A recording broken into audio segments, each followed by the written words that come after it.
العالمين والصلاة والسلام على رسوله الكريم أما بعد. அளவற்ற அருளாளனும் நிகரற்ற அன்புடையோனுமாகிய எல்லாம் வல்ல அல்லாஹுவின் திருநாமத்தால் போற்றி ஆரம்பம் செய்கிறேன். கண்ணியத்திற்குரிய அல்லாஹுவின் நல்லடியார்களே, ஏறக்குறைய ரமலானுடைய இறுதி கட்டத்திலே நாம் எல்லாம் இருந்து கொண்டிருக்கின்றோம். அநேகமாக நாளை பிறை பார்க்கப்படும். அறிவிப்பு வந்தால் திங்கட்கிழமை பெருநாள். அல்லாஹுடைய கிருபையில் நிறைய வரலாற்று விஷயங்களை எல்லாம் குர்ஆனிலே தஃப்சீரிலே இன்று இந்த ஆண்டு சிறப்பாக நாம் பார்த்தோம். நேற்றைய தினம் மியான்மர், தாய்லாந்து போன்ற நாடுகளிலே ரிக்டர் 7.5 அளவில் நிலநடுக்கம் ஏற்பட்டு 100க்கும் மேற்பட்ட மக்கள் இடிபாடுகளிலே சிக்கி இறந்திருக்கின்றார்கள். இன்னா லில்லாஹி வ இன்னா இலைஹி ராஜிஊன். இது போன்ற இயற்கை சீற்றங்களை விட்டும் அல்லாஹ் முழு உலகத்தையும் பாதுகாத்து அருள் புரிவானாக. அல்லாஹுடைய வாக்கு குர்ஆன் ஷரீஃபிலே ஒன்று உண்டு.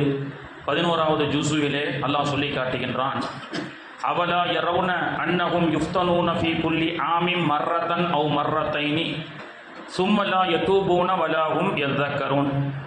ஆண்டில் ஒரு முறையோ அல்லது இருமுறையோ உலகத்தில் அழிச்சாட்டியங்கள் அதிகமாகிவிட்டால் இயற்கை சீற்றங்களை கொண்டு உங்களுக்கு படிப்பினை தருகின்றேனே, அதன் மூலமாக நீங்கள் தௌபா செய்யக்கூடாதா அப்படின்னு அல்லாஹு தஆலா சூரத்து தௌபாவினுடைய கடைசியில் சொல்லி காட்டுகின்றான். வருஷத்தில் 1 டைம் அல்லது 2 டைம் அவலா யரவுன, நீங்கள் படிப்பினை பெற வேண்டாமா, அன்னஹும் யுஃப்தனூன, உலகத்தில் அழிச்சாட்டியம் செய்யக்கூடிய பாவிகளே, நீங்கள் செய்கின்ற பாவத்தின் காரணமாக உலகத்தில் ஆங்காங்கே சில இடங்களிலே பூகம்பங்களையும் இயற்கை சீற்றங்களையும் இயற்கை பேரழிவுகளையும் ஆண்டிற்கு ஒரு முறையோ அல்லது இருமுறையோ நான் தருகின்றேனே, அதை கொண்டு நீங்கள் படிப்பினை பெற வேண்டாமா என்று அல்லாஹு தஆலா சொல்லி காட்டுகின்றான்.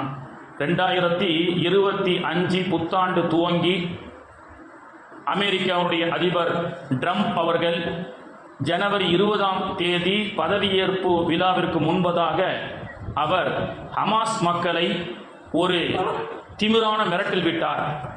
ஓ ஹமாஸ் மக்களே, பலஸ்தீன மக்களே, எங்களுடைய சியோனிஸ்டுகள் என்று சொல்லக்கூடிய இஸ்ரேலர்களுடைய இராணுவர்களை நீங்கள் சிறைபிடித்து வைத்திருக்கிறீர்கள். அந்த சிறைபிடித்த இராணுவத்தினர்களை எல்லாம் ஹமாஸ் மக்கள் விரைவில் அமெரிக்காவிடம் ஒப்படைக்காவிட்டால் ஹமாஸ் மக்களுடைய அந்த பலஸ்தீன காசா பகுதியை நான் நரகமாக்கி விடுவேன் என்று திமுறாக பேசினார். நரகத்தை யாரா கொண்டு வர்றது? என்ன, ஜனவரி 20க்கு முன்பதாக திமிராக ஹமாஸை நான் நரகமாக்கி விடுவேன், ஏவுகணையை ஏவி நான் அந்த காசா பகுதியை அழிப்பேன் என்று சொன்னார். சொல்லி மறுநாளே லாஸ் ஏஞ்சல்ல மிகப்பெரிய தீப்பிரம்பு ஏற்பட்டது. அமெரிக்காவினுடைய மிகப்பெரிய பாலிவுட் நடிகர்கள் எல்லாம் 25 அடுக்குமாடிகளுடைய பெட்ரூம்கள் 2BK 3BK 5BK இருக்கு. ஒரு பெட்ரூம் சொல்றது 25 பெட்ரூம்கள் உள்ள மிகப்பெரிய பாலிவுட் நடிகர்கள் எல்லாம் அந்த லாஸ் ஏஞ்சலுடைய தீ விபத்திலே பாதிக்கப்பட்டு உண்ண உணவில்லாமல் உடுத்த உடை இல்லாமல் 50,000 ரூபாய்க்கு ஆடை அணிகின்ற மிகப்பெரிய நடிகர்கள் எல்லாம் ரோட்டிலே நின்று ரொட்டி துண்டுக்கும் போட்டுக் கொண்டிருக்கக்கூடிய அந்த உடைகளிலே உனக்கு எது பத்துதோ எடுத்துட்டு போன்னு என பழைய துணிகளை புறக்கி எடுத்து தன்னுடைய மானத்தை மறைக்கக்கூடிய ஒரு மிகப்பெரிய ஒரு அல்லாஹ்வுடைய கோப பார்வையை லாஸ் ஏஞ்சலுக்கு அல்லாஹ் கொடுத்து அமெரிக்காவுடைய மண்டையை தட்டி உட்கார வச்சான்.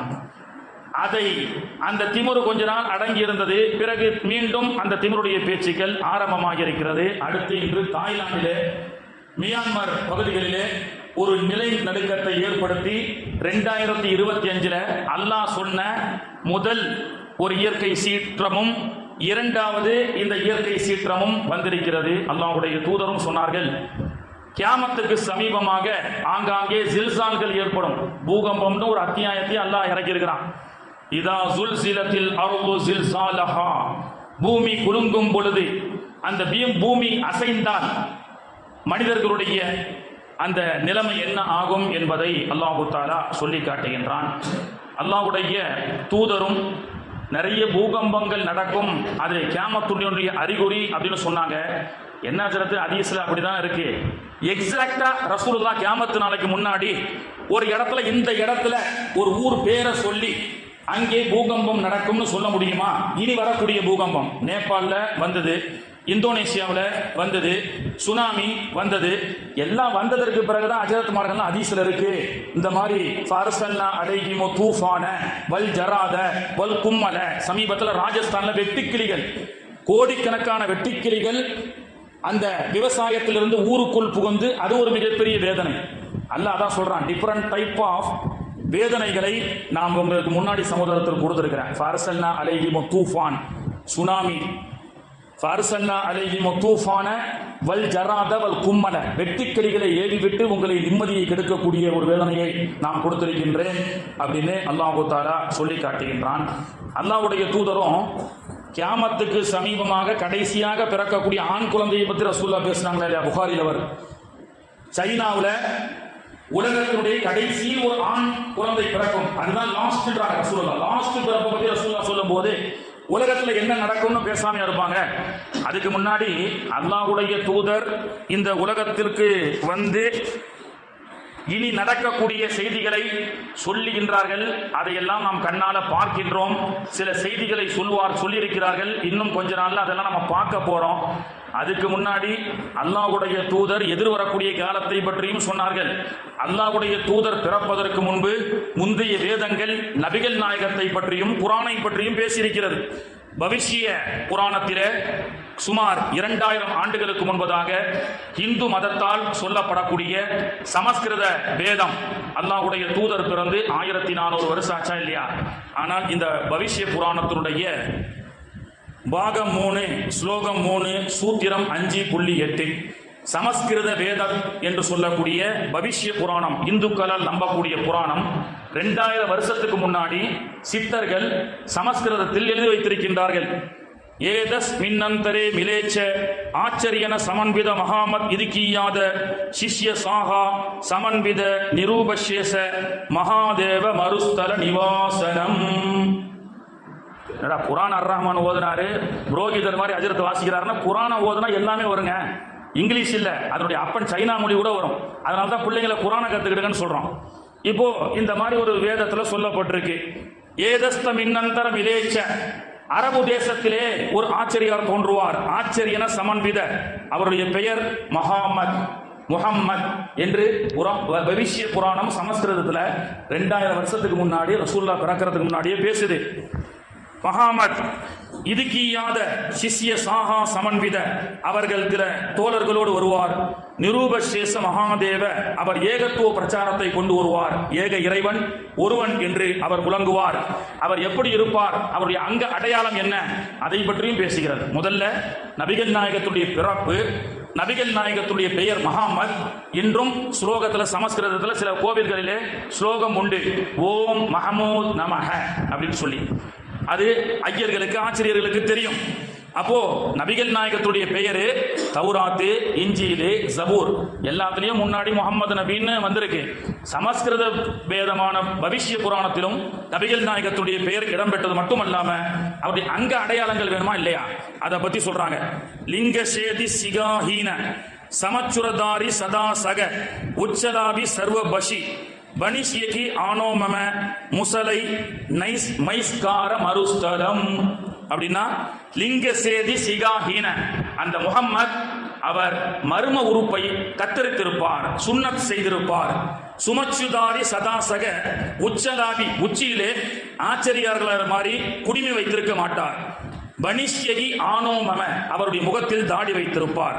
முசலை மைஸ்கார, அவர் தாடியை கத்தரித்து மீசையை கத்தரித்து தாடி வைத்திருப்பார் என்று பவிஷ்ய புராணம் 1400 வருடத்துக்கு முன்பு பிறந்த நபிகள் நாயகத்தை பற்றி உண்டான ஒரு செய்தியை சுமார்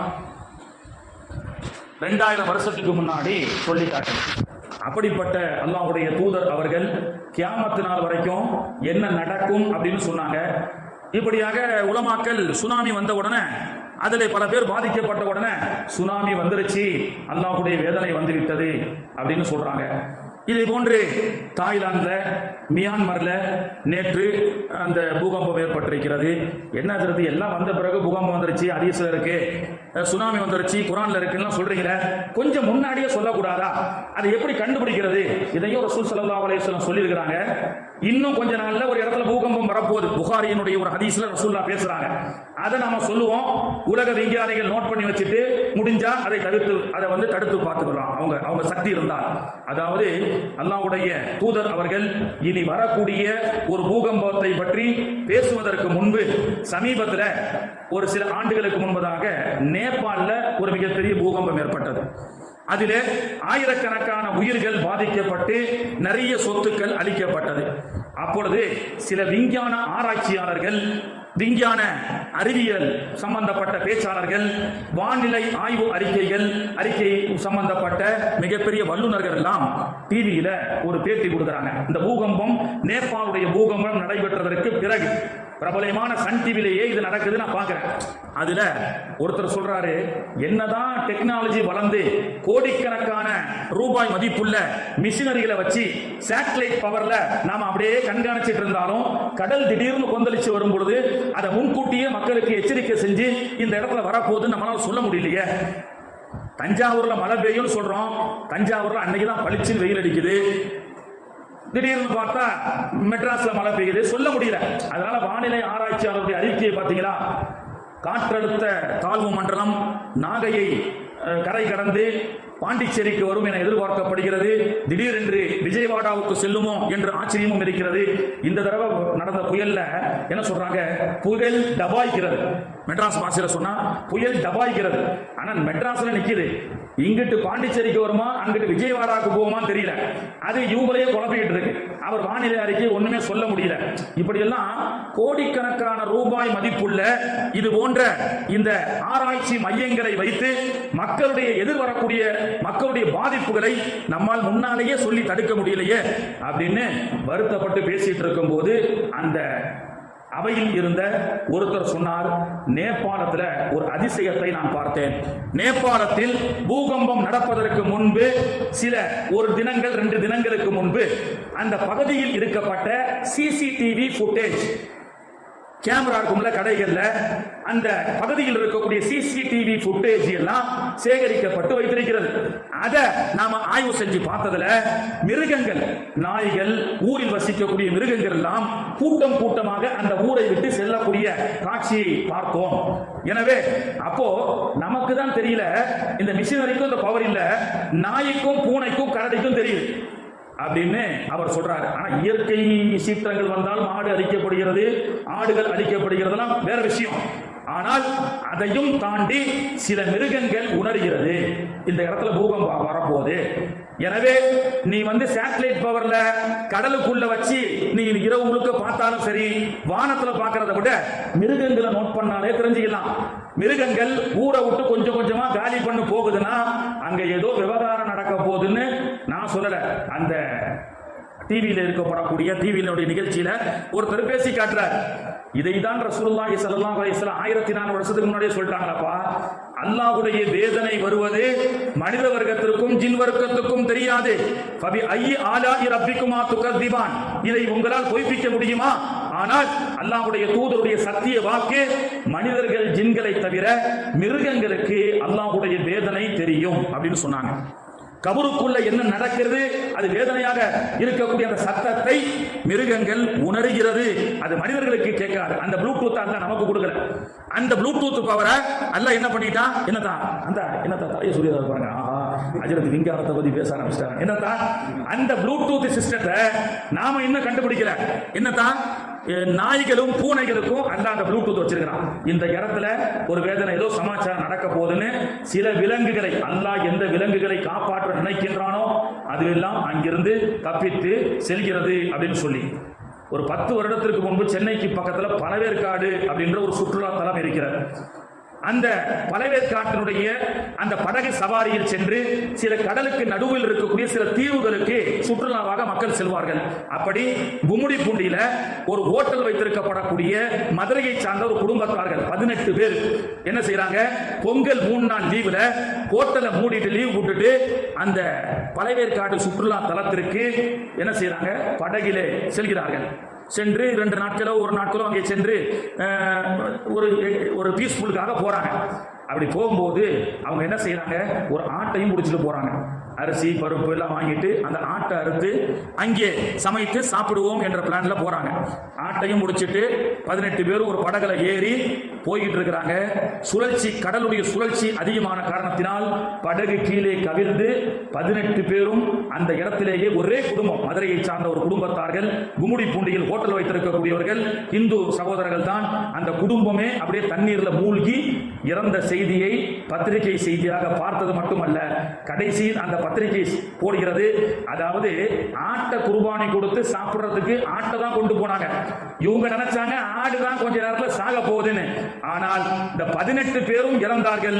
கொண்டு சென்ற ஆடு நீந்தி அழகாக கரைக்கு வந்துருச்சு. அல்லாஹ் அதுக்கு அயாத்தை கொடுத்தான்.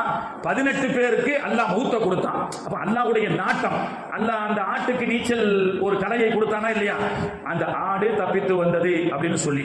அப்போ மிருகங்களுக்கு அல்லாஹ்வுடைய வேதனை வருவது தெரியும் என்று அல்லாஹ்வுடைய தூதர் அவர்கள் சொன்னார்கள்.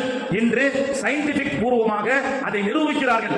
மிருகங்களை கண்காணித்தால் போதும், மிருகங்கள் அது கூடு விட்டு ஒரு ஊரை விட்டு கூட்டம் கூட்டமாக வெளியே செல்கிறது என்று சொன்னால் அந்த ஊரிலே ஏதோ வேதனை நடக்க இருக்கிறது என்று இன்று சிசிடிவி ஃபுட்டேஜை வைத்து ஆய்வாளர்கள் சொல்கிறார்கள்.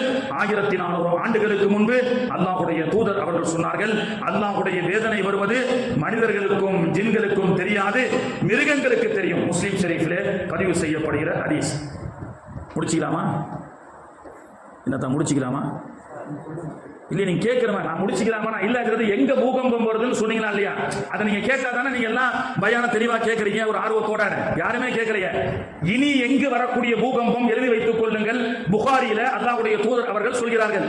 நீங்க அதை கேட்டிருந்தீங்கன்னா இன்னும் ரொம்ப உற்சாகமா பேசியிருப்பேன். யாரும் கேட்கல. சரியா? இல்ல நாளைக்கு தொடரும் போடலாம், பெற தெரிஞ்சா அப்புறம் அடுத்த வருஷம் தான். சரி. அதாவது அல்லாஹ்வுடைய தூதர் அவர்கள் அறிவிக்கின்ற ஹதீஸ், ஆயிஷா ரலியல்லாஹு அன்ஹா அவர்கள் அறிவிக்கிறார்கள். புகாரியிலே இடம்பெற்றிருக்கக்கூடிய ஹதீஸ். இறுதி காலத்திலே ஒரு கூட்டம் மக்காவை இடிப்பதற்காக, காபத்துல்லாவை இடிப்பதற்காக ஒரு கூட்டம் செல்லும். மதீனாவிலிருந்து மக்காவை நோக்கி செல்லும் பொழுது பைதா என்ற இடத்திலே அந்த கூட்டம் தங்கும். அந்த கூட்டம் எதுக்கு தான் போகுது? ஹஜ் செய்யறதுக்கா, உம்ரா செய்யறதுக்கா? காபத்துல்லாவை துக்கல் துக்கலா இடிப்பதற்காக. இன்னைக்கு பாலஸ்தீனத்தை இடிக்க வேண்டும் என்று துடிக்கிறார்களே, அவர்கள் கையை வைத்தா அங்க மகதி வந்துருவாங்க. அங்க பலஸ்தீனுடைய பைத்துல் முகத்தஸ கையை வச்சா யார் வருவா? நம்முடைய தளபதி. இந்த தளபதியா? எந்த தளபதி? நம்முடைய தளபதி மகதி வருவார். எவனையும் தளபதின்னு சொல்லாதீங்க தயவு செஞ்சு. நம்முடைய தளபதியார் மகதி. யூதர்கள் அட்டூழியம் செய்து கொண்டே இருப்பான். பலஸ்தீன பைத்துல் முகத்தஸை இடிப்பதற்கு முயற்சி செய்தால், அல்லாஹ்வுடைய தூதருடைய சத்திய வாக்கு, 3வது பைத்துல் முகத்தஸை இடித்து பலஸ்தீன அந்த இஸ்ரேலிய மக்கள் அதுல கை வச்சா மிகப்பெரிய ஆபத்து இஸ்லாமியர்களுக்கும் உண்டு, அவர்களுக்கும் உண்டு அப்படின்னாங்க. மதீனாவுக்கு ஆபத்து வரும். யமனிலிருந்து ஒரு நெருப்பு புறப்படும். அதனால தான் ரசூலுல்லாஹ் யமனுக்காக துவா செஞ்சாங்க. ஏன்னா யமன் தேசம் என்பது சவுதி எல்லாம் இஸ்ரேலுக்கு ஆதரவாளியாக இருப்பான். ஆனால் யமன் மட்டும்தான் அப்பாவி மக்களை கொன்று குவிக்கக்கூடிய யூதர்களுக்கு எதிராக பீரங்கியோடு புறப்படுவான். ரசூலுல்லாஹி ஸல்லல்லாஹு அலைஹி வஸல்லம் அவர்கள் யமனிலிருந்து புறப்படக்கூடிய நெருப்புன்னு சொன்னாங்க. யமன் வாசிகள் எதுல தாவிட்டாங்க? மதீனாவிலிருந்து மக்காவை நோக்கி காபத்துல்லாவை இடிப்பதற்காக ஒரு கூட்டம் செல்லும். அந்த பைதா இருந்த இடத்திலே தங்கும். அந்த அனைத்து அந்த மக்காவை இடிப்பதற்காக சென்ற அத்தனை எதிரிகளையும் அல்லாஹ் தஆலா ஒரு மிகப்பெரிய பூகம்பத்தை அந்த இடத்தில் கொடுப்பான். அந்த பூகம்பம் வந்து முன்சஃபில் இருக்கக்கூடிய முதல் மனிதர்ல இருந்து இடிக்க சென்ற பின்னாடி இருக்கப்படக்கூடிய கடைசி எதிரி வரை பூகம்பத்தால் அழிக்கப்படுவார்கள். அதனுடைய சாம்பிளை தான் அல்லாஹ் தஆலா தாய்லாந்து, மியான்மர்னு சொல்றான். ஹதீஸ் ஆய்வு செஞ்சு பார்த்ததுல கிழக்கில் ஒரு பூகம்பம் ஏற்படும். மதீனாவுல ரசூலுல்லாஹ் பேசுறாங்க. கிழக்கில் ஒரு பூகம்பம் ஏற்படும். அதுதான் இந்தோனேஷியாங்க, தாய்லாந்துங்க, அதுதான் மியான்மர். எவ்வளவு இன்னைக்கு நடக்கக்கூடிய பூகம்பத்தை பத்தி ஹதீஸ் 1400 வருஷத்துக்கு முன்னாடி அல்லாஹ்வுடைய தூதர் பேசுகின்றார்கள் சகோதரர்களே. எனவே அருள்மறை என்பது நமக்கு வழிகாட்டி நமக்கு எதிர்வரக்கூடிய எச்சரிக்கைகளை செய்து அல்லாஹ் நம்மை அது போன்ற விஷயத்தை விட்டும் அல்லாஹ் பாதுகாத்துக் கொண்டிருக்கின்றான். உலகம் அல்லாஹ்வுடைய கோப பார்வையிலிருந்து இன்று வரை தப்பித்துக் கொண்டிருக்கின்றது என்று சொன்னால் இஸ்லாமியர்களால். ஏனென்றால் தர்மத்தின் மூலமாகத்தான் அல்லாஹ் தஆலா நிறைய அதாபுகளை அல்லாஹ் பாதுகாப்பான். அஸ்ஸதகத்து ரத்துல் பலா, தர்மம் செய்யுங்கள் உங்களுக்கு வரக்கூடிய தரித்திரத்தை அது போக்கும்னு அல்லாஹ்வுடைய தூதர் அவர்கள் நமக்கு சொல்லிக் கொடுக்கிறார்கள். இந்த பெருநாள் தொழுகைக்கு முன்பதாக தர்மம், அடுத்த பெருநாள் தொழுகைக்கு பிறகு தர்மம், இந்த பெருநாள் தொழுகைக்கு முன்பதாக ஃபித்ரா தொகை வீட்டில் இருக்கக்கூடிய நபர்களை கணக்கிட்டு தொழுகைக்கு முன்பதாகவே பிறை பார்த்ததிலிருந்து தொழுகிறதுக்குள்ள அந்த ஃபித்ரா தொகையை கொடுக்கணும். இல்லாஜிரத்து அச்சா மாமாலாம் தூரமா இருக்கிறாங்க, இன்னைக்கு தான் கூகுள் பே எல்லாம் வந்துருச்சு. முன்னாடியாவது போய் தேடி போய் மதுரையில திருச்சியில கொடுக்குற மாதிரி இருந்தது. பிறகு அக்கௌண்ட் நம்பர், இன்னைக்கு 10 போன் நம்பருங்க, டிரான்சாக்சன் பண்ணிக்கலாம். அப்போ அந்த மாதிரி நீங்க பிறகு பார்த்ததுல இருந்து தொழுகிறதுக்குள்ள யாருக்கு தகுதியோ உங்க குடும்பத்தார்கள் அக்கம் பக்கத்தில் இருக்கக்கூடிய உங்க சகோதரர்கள் அவர்களுக்கு நீங்க கொடுக்கலாம். இல்ல கொஞ்சம் அட்வான்ஸாவே கொடுத்தா நல்லது நினைச்சாலும் தப்பு இல்லை. நபர் ஒருவருக்கு குறைந்தபட்சம் 90 நியமிச்சிருக்கிறாங்க. மெட்ராஸ்ல சில பள்ளிவாசல்ல 90 ரூபா 100 ரூபா ஒரு கணக்கே கிடையாதுன்னு நம்ம நண்பர் தொழு வச்சிருக்கிறார். அவர் பள்ளிவாசல்ல மட்டும் 300 ரூபான்னு போட்டிருக்காரு ஒரு ஆளுக்கு. கொடுவேன் எவ்வளவு சம்பாதிக்கிற நீ 100 ரூபா ஒரு பெரிய காசே கிடையாது. பசங்க எல்லாம் இன்னைக்கு அல்லாஹ்வுடைய கிருபையில் நல்லா சம்பாதிக்கிறாங்க. அதனால நம்ம நண்பர் கோடம்பாக்கத்தில் இருக்கிறார் ஒரு ஹஜ்ரத் ஜமாலி, அவர் பள்ளிவாசல்ல மட்டும் ஃபித்ரா தொகை 300 ரூபா போடுவார். ஏன்னா 90 ரூபா ஒரு காசு. ஜமாத்துல் உலமா என்ன முடிவு பண்ணிருக்காங்கன்னா ஆவரேஜா 90, அதுக்கு கீழே கொடுக்காத, அதுக்கு மேல எவ்வளவு வேணாலும் கொடுக்கணும்னு சொல்லி தர்மங்கள் நிறைய செய்யுங்க. நமக்கு வரக்கூடிய பலாய் முசீபத்துகளை நீக்கப்படும். அல்லாஹ்வுடைய தூதர் அவர்கள் சொன்னார்கள், சுலைமான் நபி காலத்துல நாளை மறுநாள் மௌத்துன்னு நமக்கு தெரியும், தெரிஞ்ச செய்தி தான். நாளை மறுநாள் மௌத்துன்னு சொல்லிட்டாங்க. இஸ்ராயல் வந்துட்டாரு, இதோ உங்க அவையில் இருக்கக்கூடிய இந்த மனுஷனுக்கு நாளைக்கு மறுநாள் மௌத்து அப்படின்னு யார் சொன்னது? இஸ்ராயலே சொல்லிட்டாரு. கொஞ்ச நாள் கழிச்சு தான் கபூர் குழி வெட்டுறவங்க கிட்ட சொல்லியிருக்கிறேன். இஸ்ராயல் ஷாபான்ல பட்டியல் வாங்கும் போது ஒரு ஜெராக்ஸ் காப்பி வாங்கி வச்சுக்கோங்க தா, முன்கூட்டியே யாருடைய உயிர் அல்லாஹ் எப்போ எடுக்க போறான்னு சொன்னா முன்கூட்டியே குழியை வெட்டி வச்சிருக்கலாமா இல்லையா அப்படின்னு சொல்லி அந்த மாதிரி முன்கூட்டியே சொல்லிட்டாங்க. நான் அன்னைக்கு நீ மௌத்தா போறேன்னு. அந்த மனுஷனுக்கு எப்படி இருக்குங்க? அல்லாஹ் கொடுத்திருக்கக்கூடிய பெரிய நியாமத்து என்ன தெரியுமா? மௌத்த அல்லாஹ் மறைச்சு வச்சிருக்கிறான். மௌத்து தெரிஞ்சதுன்னா எல்லாருக்கும் டேட் ஆஃப் பர்த் தெரியும். Date of death, date of பர்த்னா 1992, 82, 78 கரெக்டா சொல்லிடுவோம். டேட் ஆஃப் டெத் தான் தெரியாது. எங்க மௌத்தாக போற தெரியாது. அது தெரிஞ்சா எப்படி இருக்கும்? பள்ளிவாசல்ல உட்காந்து ஓடு அழுதுட்டு இருப்பாரு. என்னத்தா அத்தா நாளைக்கு 4 மணிக்கு ரூபு போகுது, சொந்த பந்தத்துக்கெல்லாம் சொல்லிட்டேன், நாளைக்கு மறுநாள் வந்துருக்கத்தா, அஜரத்து பார்த்து எனக்கு கொஞ்சம் எக்ஸ்ட்ரா கொஞ்சம் துவா செய்யுங்க அப்படின்னு அப்படியே சோகமா இருப்பாரு. என்ன ஆச்சுன்னு சொன்னா 2026 ஜனவரி 25 ரூபு போகுது, மௌத்து இன்னும் 1 வருஷம் தான் இருக்கு. நிம்மதியா வாழ முடியுமா? Weight loss now ask me how அப்படின்னு போட்டிருக்கான். வெயிட் லாஸ் நவ், உடல் எடையை குறை. என்ன மாதிரி ஆள்லாம் முடிச்சா நிப்பாட்டுறான், கொடை போட்டு அங்க உட்கார்ந்துருக்கான். Weight loss now ask me how, உடல் எடையை குறைக்க வேண்டுமா எங்க இடத்தில் கேளுங்கள் அப்படின்னு சொல்லி அப்புறம் நிப்பாட்டா சார் அந்த சாப்பிடுங்க எப்போ ஆளை விடுறா அப்படின்னு சொல்லிட்டு நம்ம வந்துடுறது. சரியா? ஏன்னா உட்காந்தே வாழ்க்கை முழுக்க சாப்பிடுறதுக்கு 400 ரூபா போதுன்னு ஒருத்தன் போர்டு போட்டான். 400 ரூபா கொடுத்தா வாழ்க்கை முழுக்க உட்காந்தே சாப்பிடலாம்னு சொல்லி நம்மால் போய் நின்று கியூல டோக்கன் வாங்கிட்டு போனா அங்க ஒரு பிளாஸ்டிக் சேரை கொடுக்குறான். ஆமா, இந்த சேர்ல வாழ்க்கை முழுக்க 400 ரூபா கொடுத்து வாங்கு, வாழ்க்கை முழுக்க உட்கார்ந்தே சாப்பிடுங்க. ஏண்டா வாழ்க்கை முழுக்க சோரே 400 ரூபாய்க்கு போடுறேன்னு நினைச்சோம். அப்படிதான் இன்னைக்கு விளம்பரங்கள் இருக்கு. அப்போ weight loss now ask me how, உடல் எடையை குறை எப்படி என்று என்னிடத்தில் கேள் அப்படின்னு சொல்லி. நீ இல்லாத மார்க் இதுதான் வேணாம். ஒரு அஜரத் அப்படிதான், ஏண்டா weight loss now ask me how. எவ்வளோ நியூட்ரிஷன் மருந்தா கொடுக்குறாங்க? 25,000 ரூபாய் அஜரத்து. ஏன் 110 கிலோ இடம் இருக்கு, பொண்ணு கிடைக்க மாட்டேங்குது, ஸ்லிம் ஆகணும், 65 கிலோ ஆகணும் அப்படின்னு சொல்லி அந்த பையன் 25 ரூபாய் செலவு பண்ணி வாங்கும் போது, டேய் வா எதுக்கு அதெல்லாம் போட்டு வாங்கிட்டு இருக்க, இன்னும் 1 வருஷத்துல மௌத்தா போறிய, இன்னும் 1 வருஷத்துல மௌத்தாக போற, உனக்கு எதுக்கு weight loss now ask me how? சந்தோக்க கூட ஒரு 2 பேர் சேர்த்து பிடிச்சிட்டு போறான், அவ்வளவுதான் வித்தியாசம் அப்படின்னு சொல்லி அவர் சொன்ன உடனே என்ன ஆச்சரித்து, ஆமாப்பா உனக்கு 1 வருஷத்துல ஒரு ரூபு போகுது அப்படின்னு. ஆமா, அதுலயே நல்ல பரோட்டா குருமான் சாப்பிடுவானா? 1 வருஷத்துல மௌத்தா போறான் எப்படி இருப்பான்? அப்படியே மெலிஞ்சு 45 கிலோ ஆயிட்டான். அஜரத்து என்னைக்கு டேட்டுன்னு ஒன்னும் டேட்லாம் கிடையாது. அல்லாஹ் உனக்கு நீண்ட ஆயுள கொடுப்பான், நிறைவான செல்வத்தை கொடுப்பான். எவனோ ஒருத்தன் ஏமாத்துறான், நியூட்ரிஷன் கிட்ட 25,000 கொடுத்து ஏமாறாத மூதேவி என்ன அப்படின்னு சொல்லி அஜரத்து சொன்னாராம். அப்ப மௌத்து தெரிஞ்சா என்ன மாதிரி யாரும் இருக்க மாட்டாங்க, எல்லாம் 45 கிலோ 25 கிலோ அப்படின்னு தான் இருப்பாங்க. ஏன்னா ஜனாசா சந்தோக்கு தூக்குறவங்களுக்கும் ஈஸியா இருக்கும் அப்படின்னு சொல்லி. கண்ணியத்திற்குரிய அல்லாஹ் தஆலா நம் அனைவருக்கும் அனைவருக்கும் நீண்ட ஆயுளையும் நிறைவான செல்வத்தையும் தருவானாக.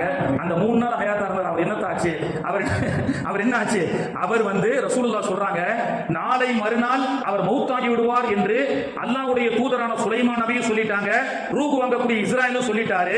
ஆனா ரசூலுல்லாஹ் சொல்றாங்க, ட்விஸ்ட் வச்சு ரசூலுல்லாஹ் பேசுறாங்க, ஆனால் அந்த மனிதர் ரொம்ப நாள் ஹயாத்தா வாழ்ந்தார். கைஃப யா ரசூலல்லாஹ், எப்படி அவருக்கு அல்லாஹ் ஹயாத்தை கொடுத்தான்? ரசூலுல்லாஹ் சொன்னாங்க, வீட்டுக்கு போய் அந்த மனைவி இடத்துல நான் 2 நாள்ல மௌத்தா போறேன்னு சொல்லும்போது அந்த மனைவி ஒரு நாள் ஹயாத்தா இருக்க போற, நிறைய பண்டலப்பம் பலவு சோறு கறி எல்லாம் சொல்லி நல்லா சாப்பிடுங்கன்னாரு. அவரு எனக்கு வேண்டாம் வேண்டாம் அப்படின்னு சொன்னாரு. அந்த நேரத்துல ஒரு மிஸ்கீன் அம்மா தாயே பசியோடு வந்திருக்கின்றேன் என்று வந்தால், நீங்க தான் சாப்பிடல, அந்த மிஸ்கீனுக்கு கொடுக்குவான்னு கேட்டாங்க. மிஸ்கீனுக்கு அளிக்கப்பட்டது.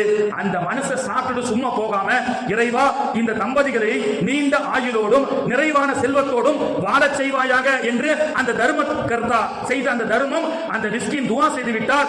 அல்லாஹ் அவருடைய பசியை போக்கிய காரணத்தினால் நாளை மறுநாள் இருந்த மரணத்தை அல்லாஹ் டெலீட் பண்ணி அவனுக்கு ஹயாத்தை குடுறா அப்படின்ட்டான். அதனால்தான் சதகத்து ரத்துல் பலா. நாம யாருக்காவது உதவி செஞ்சு இறைவா இவர் நல்லா இருக்கட்டும் சொல்லிட்டு போயிட்டாருன்னா அதுதான் துவா. நம்ம உட்கார்ந்து மணிக்கணக்கில் செய்யற துவாவை விட பிறருடைய துவாவை பெற வேண்டும். நாம் அதிகமாக துவா செய்ய வேண்டும். நாம உலகத்துல வாழக்கூடிய காலத்துல ஒன்றை மட்டும் தெரிந்து கொள்ளுங்கள். இந்த பெருநாளுடைய முன்னா ஒரு நசியத்தா செய்யறேன், நமக்காக எல்லோரும் வாய் நல்லா இருக்கணும், நல்ல சிறப்பா இருக்கணும்னு துவா செய்யக்கூடிய மக்களை நாம் நம்மை சுற்றி வைத்துக் கொள்ள வேண்டுமே தவிர, இவன் இருக்கிறான மோசமானவன், என்னை ஏமாத்திட்டான், இவன் லேசான ஆள் கிடையாது அப்படின்னு சொல்லி நம்மை பதுவா விடக்கூடிய அளவுக்கு உண்டான மக்களை நாம் சேர்க்கக்கூடாது. அல்லாஹ் அதை விட்டு பாதுகாப்பானாக.